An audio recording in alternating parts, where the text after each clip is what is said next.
Illinois 106, Iowa 94. Let's talk about it.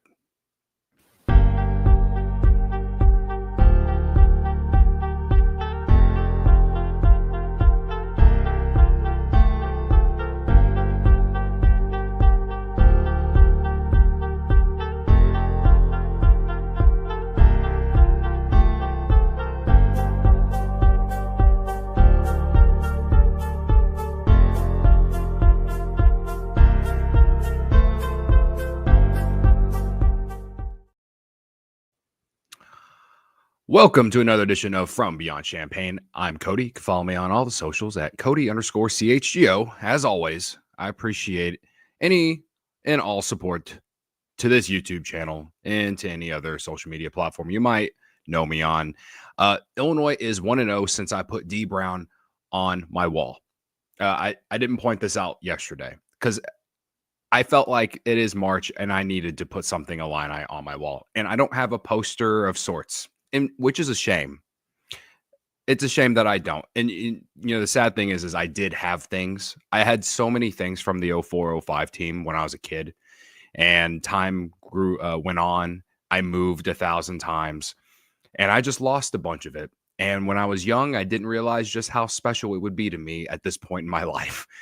So I have regrets with that. But this is from this D Brown jersey is from the Illinois NIL store. You can literally go buy it. I bought it like 2 years ago.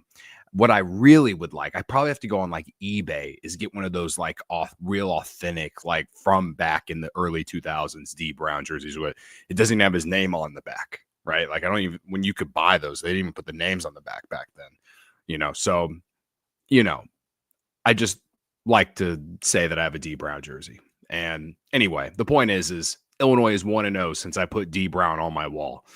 They beat Iowa 106-94 in Indy tonight. And I'll just be honest with y'all. If you watched the short on my YouTube channel or if you watched it on my TikTok, I was never worried. I was never worried. I get why some people could be worried because this team has blown games. But coming off that 43-point loss to Duke and then they destroyed Iowa the way they did, it was just kind of like the only way they lose this game is if they really just completely implode from their own doing. There was no way they were going to lose this game because Iowa was better than them. Absolutely no way. Absolutely no way. And, first half, Peyton Sanford got hot. Him and Dix hit some outside shots. Sanford hit a couple. He had some mid-range twos that, were kind of challenged and still went in. He went out. He went out as well as he could have in his, I guess, last game. We'll see if they do any other games, whether it's the NIT or the Crown or whatever it's called, that I really know nothing about. But yeah, I just never felt like Illinois was in trouble in this game. And this is how you set the tone, I feel like, in a way. In a tournament setting, you look at, they showed the scores of all the games in the Big Ten tournament so far through now, right?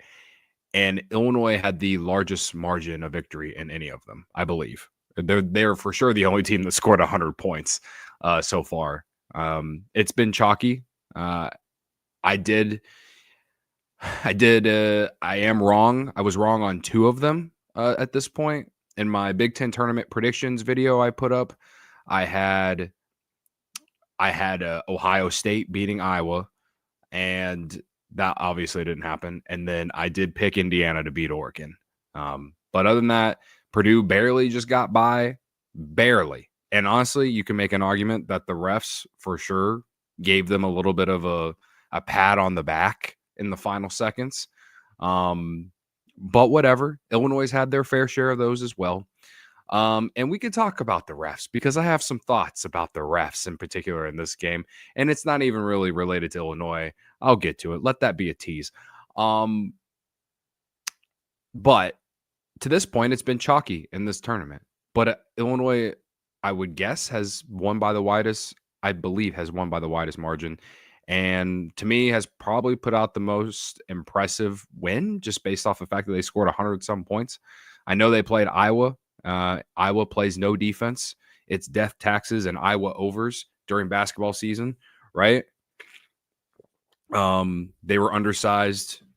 Illinois obviously dominated inside at the State Farm Center, and then they got Morez Johnson back tonight as well. And in his 11 minutes, I thought he was pretty productive defensively, and he had a couple offensive rebounds that led to putbacks, and I just thought he was a presence. And honestly, like just that alone is something. And if that is all we could have the entire month of March from Morez Johnson, I would take it because it's better than nothing. But we'll see how many minutes he plays tomorrow against Maryland. But overall in this game, I think there's nothing really to take away from it with concern. I guess my biggest concern, and it goes with what Jay says here in the chat. Also, shout out to Jason and Sonny for being here.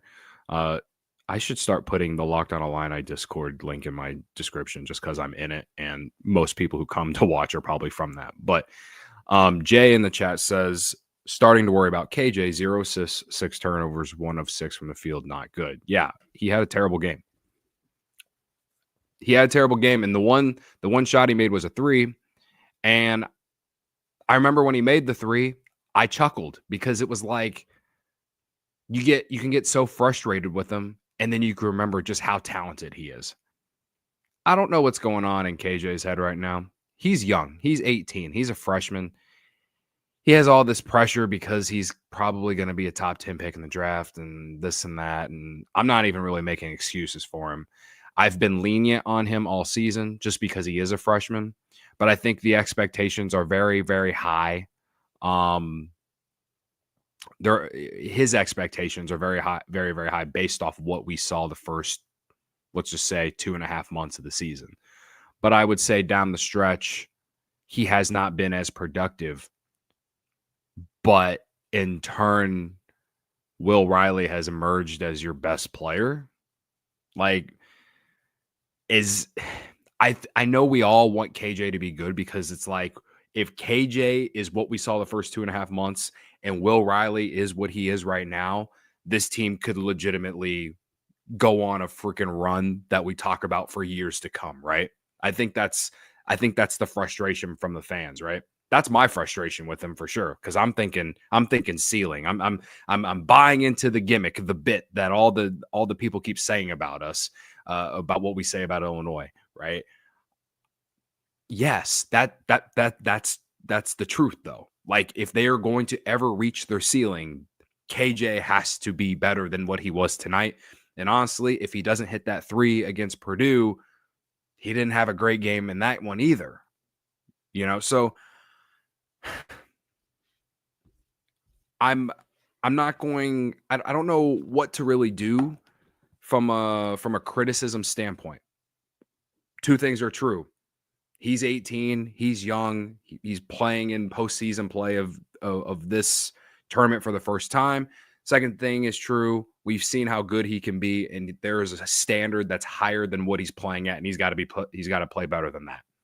With the depth on this team, with how good Will Riley has been, and how good Kylan Boswell has been since the Duke game ended, and Tomislav Ivisic being just, whether it's his passing in the high post or his shooting the 3 in the pick and pop situations, or just even going down in the post sometimes and making a jump hook, the guy is showing that he can do it all in certain matchups. And with an undersized Iowa team, he went out there and from the first freaking tip was owning Iowa again. You might as well put him as the owner of Iowa City for 2025 with the way he played against Iowa this year.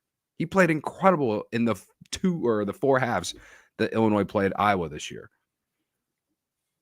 So if you have a Will Riley doing what he's doing, you got Kylan Boswell stepping up as a leader and performing on the court better, and you have Tommy playing as well as he has, and then Trey White putting up another 20-point game. Are you gonna need KJ to give you, the 20 and 10s that he was giving you in December and early January? I don't necessarily think so. But you can't have 6 turnovers and 0 assists. That's for sure. So, yeah, I'm interested. I think the good news about Illinois playing tomorrow is, very like move on to the next one, try and bounce back against a really good Maryland team. And KJ can't have 6 turnovers, and he's got to contribute more than what he did tonight. So it's kind of one of those like rinse, like wash it away, throw. We say it in Joe Madden used to say it for the Cubs a lot, like throw it into Lake Michigan every time they would lose like a random 10-0 game. John Lester just gets cooked in the first inning, and Joe Madden would say it after the game, throw that one into Lake Michigan. Let's just reset tomorrow. That's what I'm basically saying about KJ going in tomorrow, because I don't really know what else I can say. I think we've seen a bit of the ceiling of KJ and we've seen the floor. If you can just get somewhere in the middle, to go with what Will Riley's giving you and Trey White and Kylan Boswell and Tomislav Ivisic, like that's a really solid floor. That's a really solid team. That team gives you a chance to go the second weekend. That team gives you a chance to maybe win the Big Ten tournament, right? Like that's where I'm at. If Illinois loses to Maryland tomorrow and he gives you another 1 for 6 with 6 turnovers and 0 assists, I'm going to have some concerns going into the NCAA tournament, undoubtedly. And I'm not trying to be negative here in the first 12 minutes of the show. It's just the fact that we knew that they're going to win this game. At least I did. So this was probably the most, I would say this is the most calm and like low anxiety game I watched. I guess, I had a lot of anxiety going into Michigan, but like the way that game transpired, I didn't have any anxiety in the second half, or at least, the last 10 minutes of the second half. I guess you could say go back to Penn State. Even, they had injuries in that game. Like I didn't expect them to win by 90 in that one. I don't know. The Oregon game was a boat race from the start. So maybe that was the last time that I felt like I did going into this game against Iowa. I had no worries that they were going to win this game or lose this game, whatever. And they won. And now you have a real chance to really maybe add to your tournament resume and get some revenge against a Maryland team tomorrow who will have plenty of rest. You have 0 rest. But you're coming off a game where you scored 106. Your offense is clicking. And this is not an excuse, but let's be honest. A lot of Iowa's players, as in Sanford, Dix, I felt like they hit some contested shots that maybe don't always go in. Let's just use the 3 that Sanford hit right before the half to cut it to 4. Would have been a 7-point game at half if he didn't hit that 3. I felt like Kylan was all over him. That's just one of the handful of shots that he took that went in, and I was like, man, this guy's cooking. Like, it doesn't matter who's on him. And in many ways, this with him getting going, I guess you can say that Illinois was fortunate that Iowa's defense couldn't stop them, because Illinois was doing whatever they wanted on offense. I expect it to be a lot tougher tomorrow against Maryland. I do. All right. I'm curious. I think I said yesterday Maryland was like 13th in KenPom. Let's look it up. KenPom. Here we go. Maryland. Yes, they're 13th in KenPom. 6th defensive efficiency. 6th in the defensive efficiency, 34th in offense. Now, obviously, the last game against Maryland, Illinois lost by 20 or 21 points. It was like 91-71, something like that.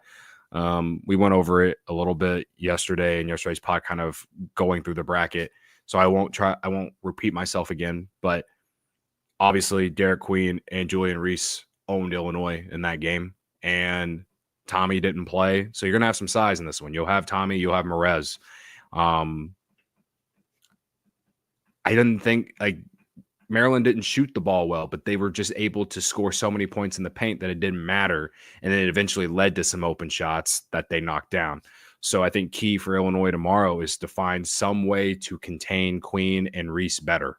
That to me, that's the number one thing they need to do tomorrow to win that game. And Maryland's losses this year, they haven't lost by a lot. I saw Sonny put in the Discord that Maryland opened as a 2.5-point favorite. Doesn't surprise me one bit. They've shown more consistency. They're going to have rest. They should be favored. They should be favorites going into tomorrow's game. But Maryland 55th in adjusted tempo, Illinois 17th. So I don't know how much of a bigger difference, but we all know Illinois wants to play fast. We all know Illinois wants to shoot threes. We all know that Illinois wants to get in transition, right? They did that today. They shot pretty well from three, but they didn't shoot a ton. I didn't think they shot a ton of them. I could be wrong on that. I'll make sure. Let's see here.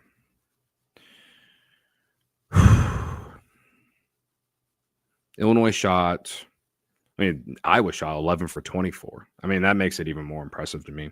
Illinois shot 12 of 26 from three. That's fine. Boswell had 4. Trey White had 2.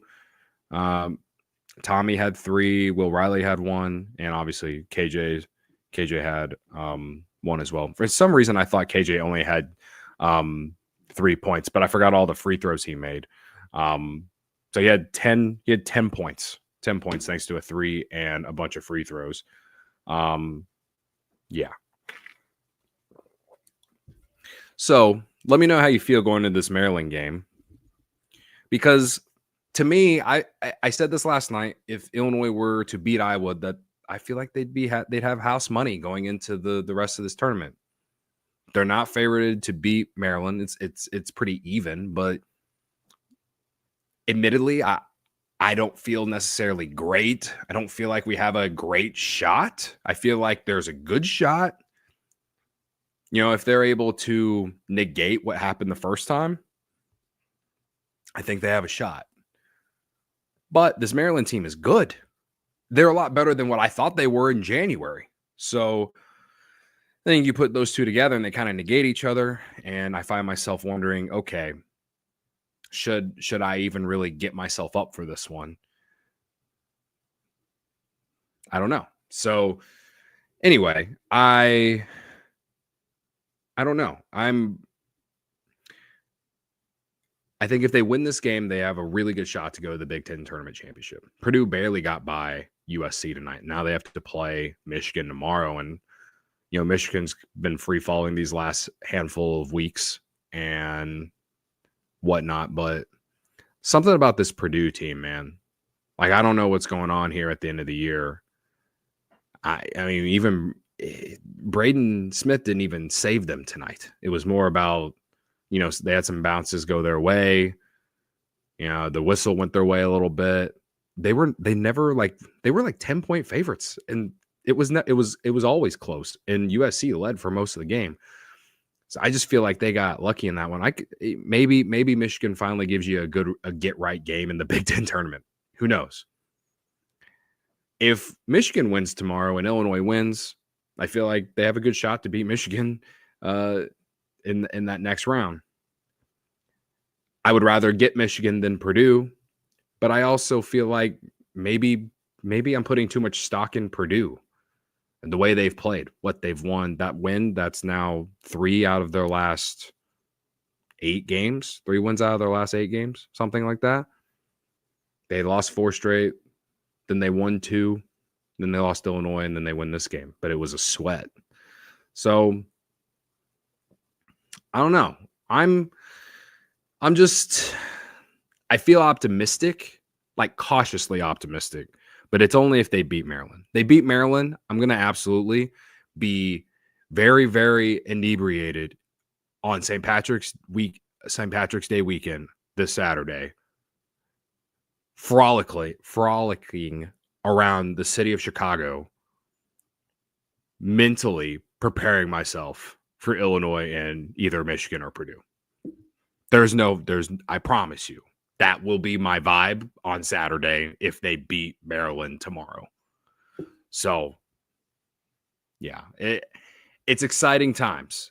It's exciting to be in this position. I think that's something that I always try to like remind myself to appreciate. Like, you actually feel like there's a chance. And then for a really long time, there used to not be a chance. There used to just be hope and delusion. I think Illinois has a great chance to win tomorrow against Maryland. I just I think people who are still skeptical, they keep saying they need to see more. Well, it's like, Illinois just beat Iowa again. They beat Iowa 2 weeks ago by basically the same amount. They dominated this game offensively. Can we sit here and say that defense should have been better? I guess, yes. But the way Iowa plays, the way Iowa's offense always scores a ton of points, I don't know, man. I think maybe you got to give them a little bit of credit of being able to score points too. But I absolutely will be looking at their defense tomorrow to be a little bit better. Because I think if this game, if you're allowing Maryland to score 90 points tomorrow, you're probably getting boat raced again. And I'd rather it be Illinois scoring 90 and Maryland scoring like 79 or something like that. Like, I don't know, but I don't see Illinois scoring 90 tomorrow. And I don't see Maryland scoring 90 tomorrow. I see this. It's like, I feel like it's going to be the first one to 75. That's what I feel like this game is going to be tomorrow. And it's going to be more defensive minded, and Illinois is going to need to dig deep defensively tomorrow. And I'm sure Brad will emphasize defense. He's probably emphasizing it right now as I speak. Okay. Let's get to some comments before we get out of here. Please, again, let me know how you feel about going into Maryland tomorrow. And yeah. So Jason said ILL. I said INI. And so did Sonny. Cody, let's go. Let's keep the streak going. Yeah. What, 4 in a row? Four wins in a row.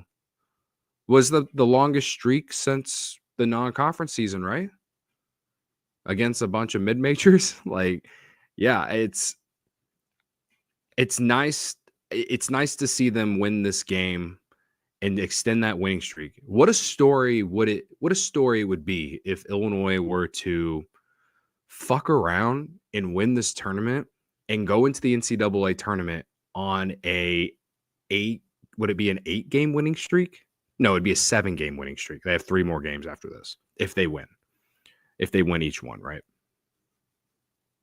Go into the NCAA tournament on a 7-game winning streak with the like the sneaky NCAA tournament Final Four pick, right? They'll probably, if they win this tournament, I think they could get a 4 seed, but whatever. The point is everyone's been talking about Illinois as the dark horse, right? The dark horse in the NCAA tournament. John Rothstein has said it enough times. Imagine if they were to win this tournament, that'd be 7 straight wins going into the tournament. Man, I will be as high as anyone who's high. Like I won't need a drug to feel this kind of high if they actually win this tournament and go into the NCAA tournament on a 7-game win streak. That'd be absolutely incredible. Sonny says Illinois scored 106 points, won by 12, and their best player shot 1 of 6. That's also a great way to look at it. Like, if KJ is going to be average, then you still need Trey White to continue to be what he's been. And I don't know what got into Trey White. Listen, I said back in December after the Northwestern game that he needed to be better. And then he had an incredible game against Wisconsin. He had a great game. He had multiple great games after that going into January. And then things just kind of ended. And that's probably largely because of the illness, the injuries, all these things. He finds himself getting DMPs after he was sick. And it's quite a journey for Trey White. It really is. And I'm happy for him, and he deserves a lot of credit. And I'll say this, I'm surprised he's giving us, or I'm surprised he's averaging like 18 points a game right now. I'll say that much. But his 3-point shooting has been so much better. It's so easy to talk good on guys when they're hitting shots, but I think he's doing a lot of things that doesn't just include hitting shots that are good for this basketball team. And so if KJ is going to be mid or whatever, I don't even know how to explain it. If he's not going to be ceiling KJ Kasparas, then Trey White's got to continue to produce on the offensive end for you. I think his defense, has also been not really talked about enough. So, yeah, that is also what Sonny says here in the chat. It's one way to certainly look at it. It's like KJ didn't play well, and you still put up 106 points. Okay, Jason says KJ will come back tomorrow against Maryland and be dominant. You heard it here first. Listen, I hope you're right, Jason. I absolutely hope you're right. I just call a spade a spade. It wasn't great tonight. Jay, don't even care about the high point totals from KJ. It's the 6 turnovers are killer. Yeah. So there was a moment in the game in the second half. What was it? Was it shortly after Fran McCaffrey got ejected from the game? KJ had like back-to-back turnovers, I believe. Or he either missed the layup and then turned it over. I found myself sitting on the couch. I was like, you just gave 4 points back to Iowa to let them get under 10 points as a deficit. And that's on you. And then I saw Brad get off the bench, and I thought Will Riley was coming in for him. I think that's the scenario that happened. Correct me in the chat if I'm wrong. But, yeah. The turnovers have been a thing all season. That's one thing that I can't defend him on. That he's in recent games, he's taken care of the ball better. Absolutely, in recent games. Against Purdue, didn't turn the ball over. Turned it over once or twice. I can live with that. But you can't have 0 assists and 6 turnovers. You just can't. All right.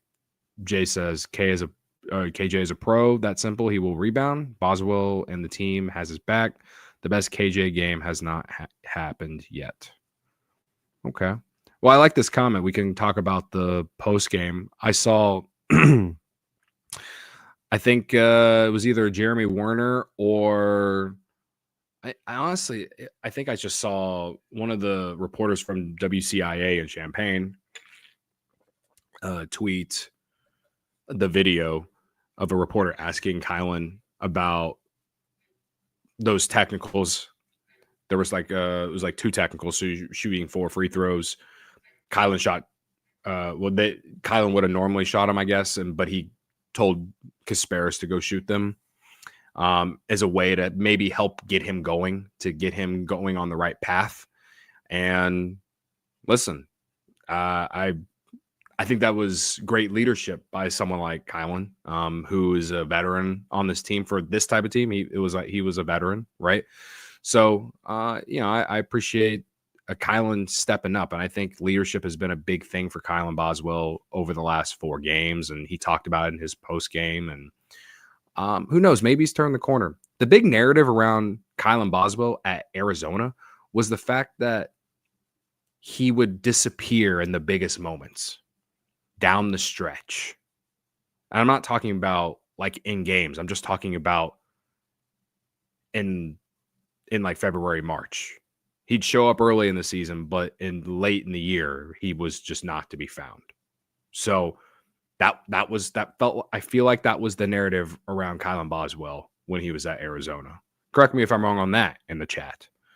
And to see what he's done these last 4 games at the biggest time in the year, that's a form of leadership that I don't know if I would have expected. a month ago. He's starting to hit some threes. He's getting to the basket. There was one play they did the high post pass from Tommy to him in it was kind of like an alley-oop type. I mean, he didn't dunk it. Obviously, it was like a layup. They did that multiple times. That's credit to Tommy for being as good of a passer he is. But also, Kylan just kind of finds a way to score. It's not like he just shoots threes. He's been doing this all season. He's been finding ways to get to the basket, despite the fact that he's been such a terrible three-point shooter. Tonight, did well from the three-point line. And most of the threes that he took, they were all in rhythm. There was one or two that were off the dribble, but most of them, it was either because the guy guarding him went under a screen or was drive and kick, and he just happened to be in the corner or something like that, right? He's playing unbelievable basketball, and he's playing it at the perfect time. So I love that Kylan's trying to help KJ along too during what probably is a mentally challenging time for Kasparis. All right. Adam says, great to see Kylan playing this well, but Tommy is still our MVP. His shooting, passing, and rim protection are high level. White is close second when he plays like this. That's fair. I think Tommy for sure, like whether it's scoring or not, I think Tommy, what I was just talking about with his passing, like in the high post, it's not even really, it's not, if you want to call it the high post, it's just he gets the ball near the top of the key and they run that weave, or, guys do these back cuts and they're really good at back cutting and he's really good at passing.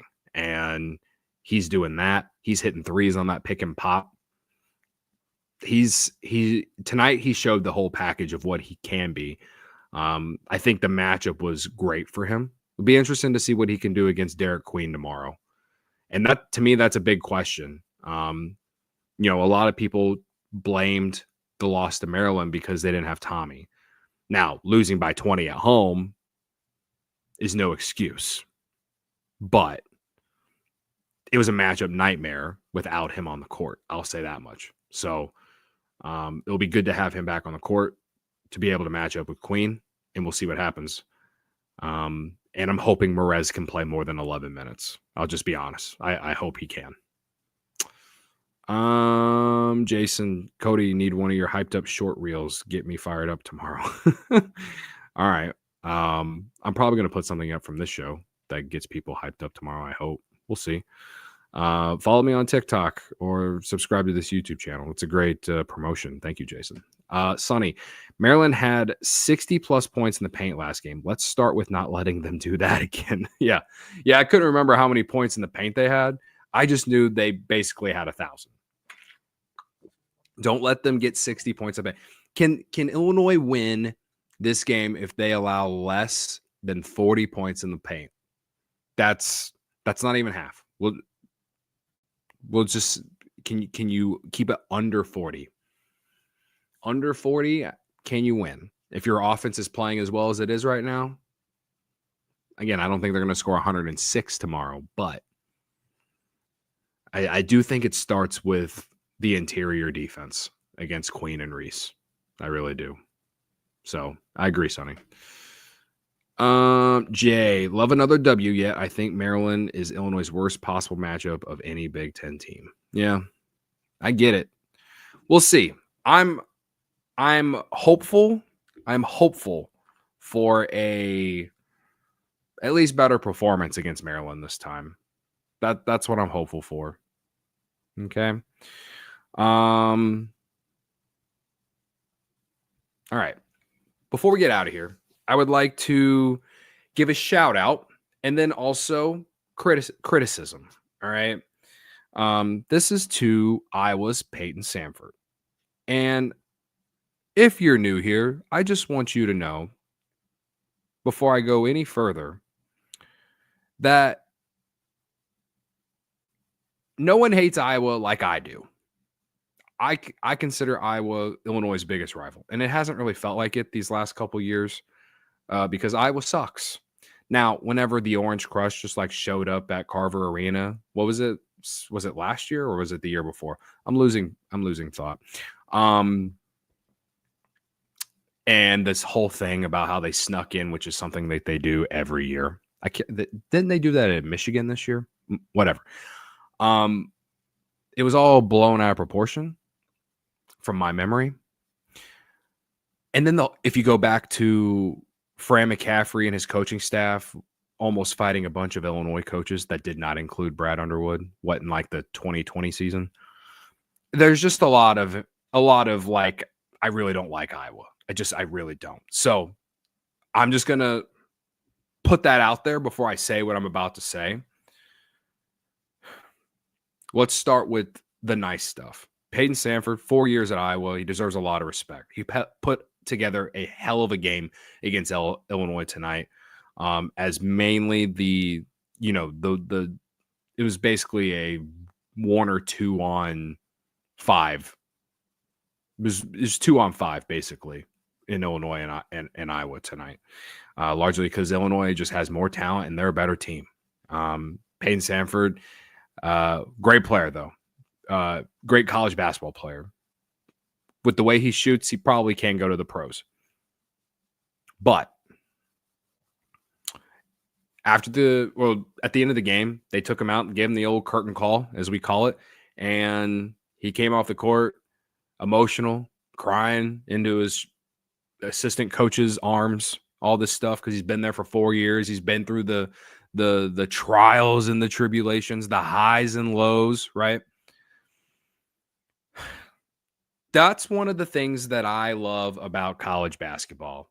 As sad as it is, I love it because it shows just how much college athletics mean to the players and the programs mean to the players, right? I think that's why I like college basketball more than I do the NBA. The NBA, it's like guys get paid.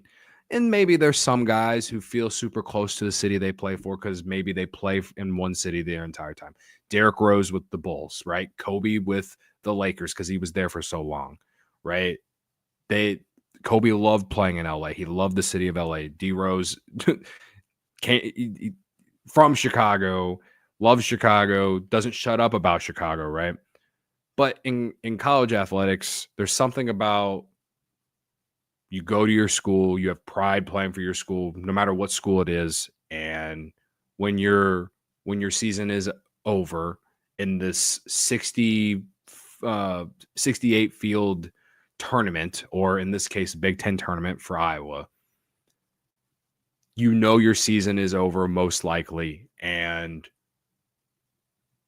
for him, played there for 4 years. He put together a great career. And now it's like, it's an end of a chapter. It's like when you play, if you want to use a normal person, it's like when you play your last game at the high school level or whatever, and you're emotional because you don't want it to end, right?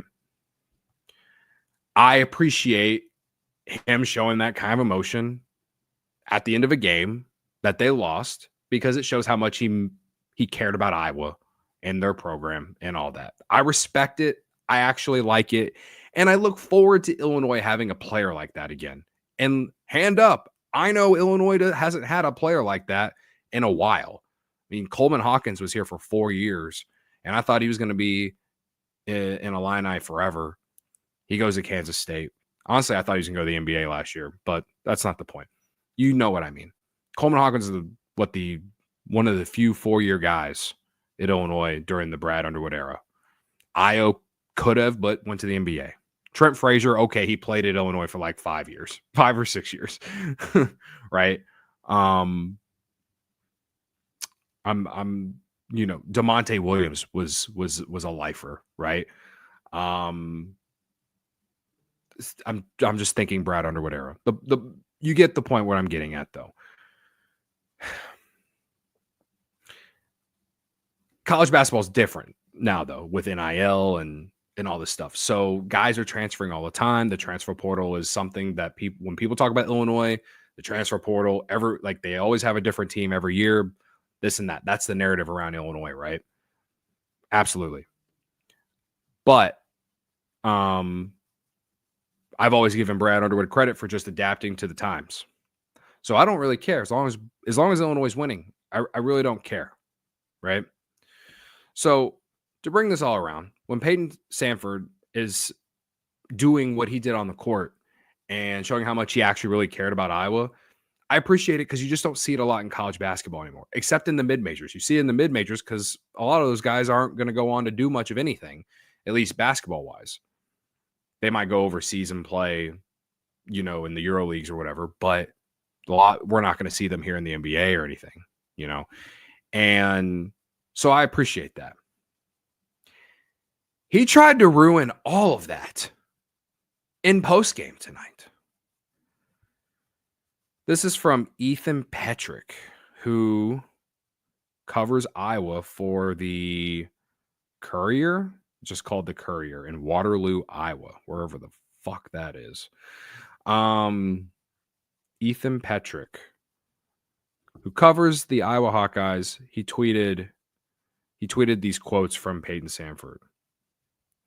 I just wish it was fair, man. College athletics has sold their soul to money. It is going to a dark place. You can see that everywhere, but the people in this room, I am so proud of everybody. That was Peyton Sandford talking about how Iowa received 18 fouls to Illinois' 13 in the loss.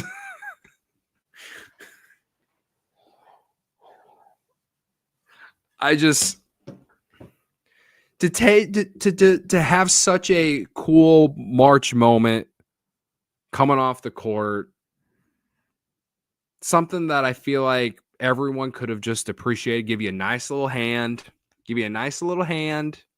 You had a great career at Iowa, all this and that. And then you go and you scream about the refs. Listen, I'm just a fan sitting here in front of this stupid microphone talking into my MacBook Air. So if I'm going to blame the refs like I did against Michigan State, even though I really didn't blame the refs, but I definitely screamed about how Kasparis Giacochonis had 4 fouls in 9 minutes at Michigan State, and that's Tom Izzo paying the refs, right? That me doing that is different from the freaking player in the locker room after a game where you lost by 12 points and you allowed 106 points.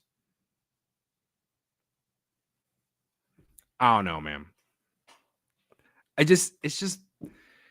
get it. You're frustrated. You don't want your season to end, but when I first saw this graphic, I thought he was talking about players who transfer all the time and because college athletics has sold their soul to money. And I hear people talking about how NIL is like ruining college basketball and stuff now. So I was confused at first. I was like, why would a player say this? Like, you're benefiting off this, dude. You're probably, you have to be making money, right? So at first I was confused. But then I realized that he's talking about the refs.